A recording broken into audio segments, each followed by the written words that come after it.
नहीं, मैं तो इतना साधारण पृष्ठभूमि से आता हूँ, मेरे परिवार में अभी तक कोई सरकारी अधिकारी नहीं रहा है, मेरे परिवार में ये स्थितियाँ हैं, इसलिए मैं थोड़ी ही बन सकता हूँ। इस तरह के विचार जो है वो आपके दिमाग में नहीं होने चाहिए। सबसे पहली चीज़ जो ज़रूरत होती है ज़िंदगी में आगे बढ़ने की, वो होती है आपकी सोच कितनी बड़ी है। सबसे पहली चीज़ क्या है? सोच। आप कितना ज़्यादा बड़ा सोचते हैं। अब मुझे ही ले लें, मेरा कोई एकेडमिक बैकग्राउंड अच्छा नहीं था, मैं वो पढ़ने में बहुत होशियार नहीं था, मेरे परिवार की आर्थिक स्थिति कोई खास अच्छी नहीं थी, मेरे पिताजी एक्स आर्मी मैन थे, फौजी थे, हमारे परिवार में रिश्तेदारी में दूर दूर तक कोई सरकारी नौकरी में कोई अफसर नहीं था। ठीक है, मारवाड़ी मीडियम से एजुकेशन हुआ है पूरा, हिंदी भी हमने तो बीएससी के बाद जो है वो सीखी है, क्योंकि जोधपुर में हिंदी बोलने देते नहीं है। जोधपुर के लोग कोई भी हिंदी में बात करे तो सीधा मुंह बिगाड़ के रहेगा, ओ आयो ने अंग्रेजी औलाद। अरे भाई, अंग्रेजी नहीं बोली है, हिंदी बोलने की कोशिश की है। तो हम एक मिशन चलाते थे कि भाई हम हिंदी बोलने की कोशिश करेंगे, सीखेंगे। तो ऐसी सामान्य पृष्ठभूमि होने के बावजूद हमारा एक मित्र था, वो हमेशा बड़ी बड़ी बातें करता था और वो कहता था बड़े सपने देखो, बड़े सपने देखो, जिंदगी में करना तो कुछ बड़ा ही करना है, जिंदगी में करना तो कुछ बड़ा ही करना। तो इसलिए हमने तय किया कि भाई हम जो है वो आरएस का फॉर्म भरेंगे, आईएएस बनेंगे, आरएस बनेंगे। जबकि हमारे कॉलेज में हमारे साथ रहने वाले जो लोग थे 80-80 परसेंटेज आते थे, लेकिन वो इतना बड़ा टारगेट रखते ही नहीं थे। उनका सबसे बड़ा सपना ही होता था कि जैसे तैसे करके बीएड कर लें, बीएड करने के बाद मास्टर बन जाए। तो हमारे दोस्त ने हमें प्रेरित किया, मोटिवेट किया, तो हमने भी यही कि नहीं नहीं, जिंदगी में ये तो दूसरे काम नहीं करेंगे, हम कुछ न कुछ जो है बड़ा ही करेंगे, कुछ न कुछ बड़ा। अब बड़े में कोई पॉलिटिकल बैकग्राउंड था नहीं कि अपन राजनीति के क्षेत्र में जाके बड़ा काम करें, फाइनेंशियली बिजनेस बैकग्राउंड था नहीं कि अपन कोई बिजनेस कर सकें।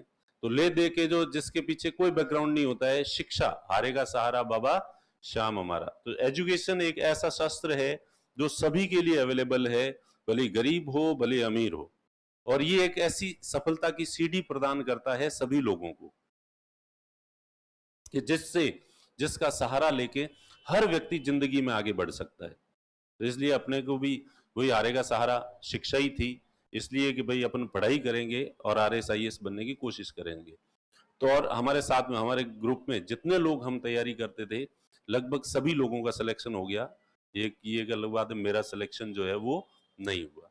हालांकि सिलेक्शन नहीं हुआ तो भी हिम्मत नहीं हारी कि भाई अपना सिलेक्शन नहीं हुआ तो क्या। आजकल के युवा पीढ़ी को देखते हैं, अभी एक रिजल्ट आया है और एक रिजल्ट आता है और उसमें भी एक बार फेल हो जाते हैं तो मुंह लटका के डिप्रेशन में चले जाते हैं। तो उनके सामने बस मैं यही कहता हूँ कि देख भाई, जब भी तुम लोगों में से कोई फेल हो तो सबसे पहले मुझे याद कर लेना कि ये आदमी कितनी बार फेल हुआ है जिंदगी में।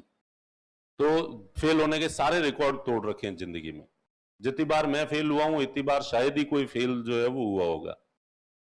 तो ये कहते ही वो जो बच्चा है, स्टूडेंट है, या तो बहुत मुंह लटका हुआ होता है और उसके चेहरे पे मुस्कुराहट आ जाती है, हाँ सर ये बात तो बिल्कुल ही सही है। क्योंकि 97 में ग्रेजुएशन की थी, 2006 में मैंने जो है वो अटेम्प्ट दिया था, आखिरी अटेम्प्ट।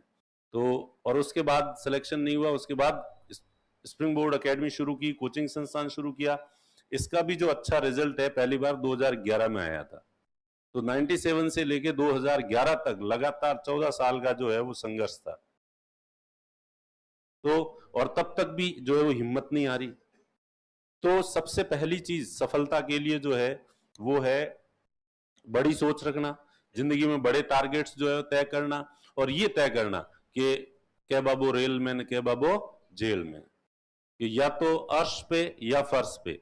और हमने जब मैं तैयारी करता था तो मैंने ये ठान रखा था कि प्रयास जिंदगी में हमेशा अच्छे के लिए करेंगे, और नहीं मिला तो इस चीज का कोई अफसोस नहीं करेंगे, भले ही गरीबी रेखा से नीचे जीवन जीना पड़े बीपीएल का, पर जिंदगी को जो है ढंग से जिएंगे, जिंदगी से यूं शिकायत नहीं करेंगे कभी, और मस्त मौला होके जो है जिएंगे। इसलिए जब भी फेल होते थे तो आसपास के लोग जो है बड़ी सांत्वनाएं देते थे, और मुझे वो सांत्वनाएं कभी पसंद नहीं आती थी।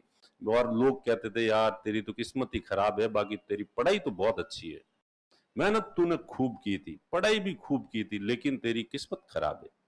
मैं कहता कि चुप रहे, मेरी किस्मत के बारे में जब तुझे स्टेटमेंट देने की जरूरत नहीं है, और प्रकृति ने शायद मेरे लिए बेहतर सोच रखा है।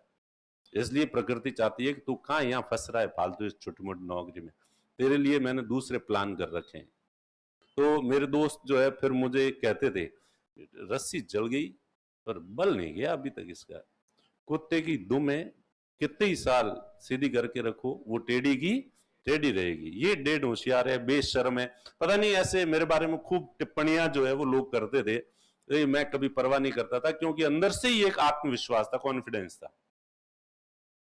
और उससे भी बड़ी चीज ये कि अपने ये जो दो तरीके होते हैं, हर आदमी के साथ जीवन में खूब सारी घटनाएं घटित होती है, आप फेल भी होते हो, असफल भी होते हो, आपके साथ जो है वो परिस्थितियां आपका साथ भी नहीं देती, ऐसी स्थितियां भी आती है। तो उस समय या तो आप देवदास बन जाओ, और देवदास की तरह जो है वो दारू पी पी के और लोगों से सहानुभूति ले लेके और अपनी किस्मत को कोस कोस के अपने को और ज्यादा बर्बाद करते जाओ करते जाओ करते जाओ। या है कि बेशर्मों की तरह असफल हुए हैं तो भी तीसरे दिन जो है ठहाके लगा रहे हैं, हंस रहे हैं, पार्टियां कर रहे हैं, और लोग के लोधे को शर्म ही नहीं आती, अब ये पार्टी कर रहा है। परसों इसका रिजल्ट आया था,